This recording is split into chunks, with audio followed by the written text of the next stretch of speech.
Hey there, YouTube. Today's really exciting for me because I'm going to be showing you one of my absolute favorite tricks. I mean, I can't tell you how excited I am about this.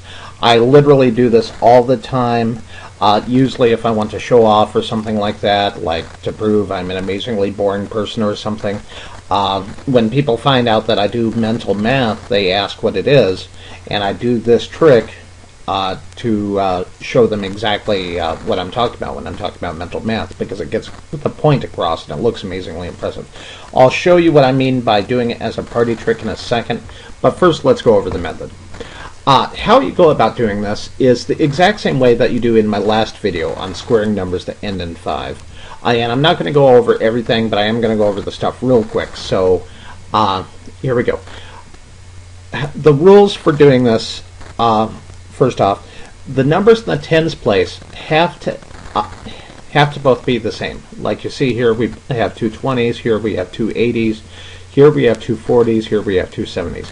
And then in the ones place, they have to add together to 10. So here we have a 7 and 3, which equals 10, a 1 and a 9, which equals 10, a 2 and an 8, which equals 10, and a 4 and a 6 that equals 10.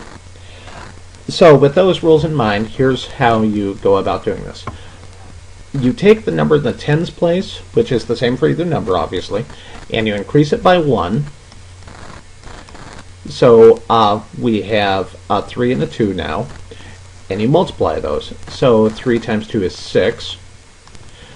And then you multiply the numbers in the ones place. So 3 times 7 is 21, and you simply write that down. So the answer to 27 times 23 is 621.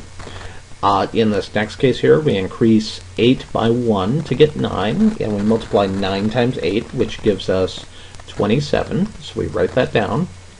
And the last two digits are going to be the number in the ones place multiplied. So 1 times 9 is 9, but I have two spaces here. Well, there's an understood 0 before the 9. So we just write down 09. And our answer to 81 times 89 is 7,209.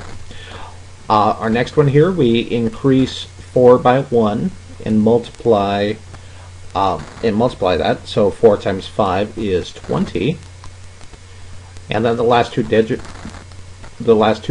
of the answer are going to be 2 times 8, which is obviously 16.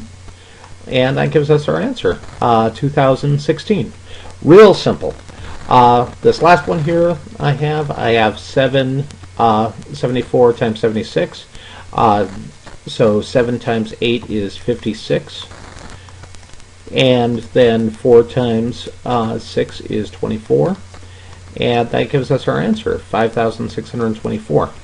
Now, let me show you real quick what I was talking about, how I do this as a party trick. When someone finds out that I do mental math, they'll often ask me to demonstrate it. So I'll tell them to just name any two-digit numbers. So let's say they name 72. Now, the number that I name is going to be that number, the tens digit is going to stay the same. I'm sorry.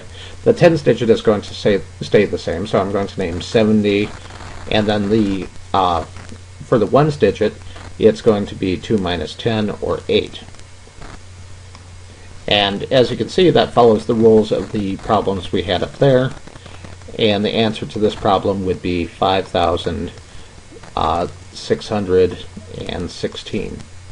Now you might be saying to yourself, but Mike, what if they named off a number like, say, 55? What do I do then? If I just say 55 also, then it sounds silly. No, instead of that, I say, okay, you named any two-digit number that you wanted.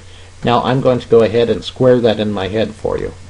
And I follow the rules that I used on my last video, which actually, they're the same rules as these, if you sit down and think about it. I might do a video at some point showing how the mathematics of this actually works.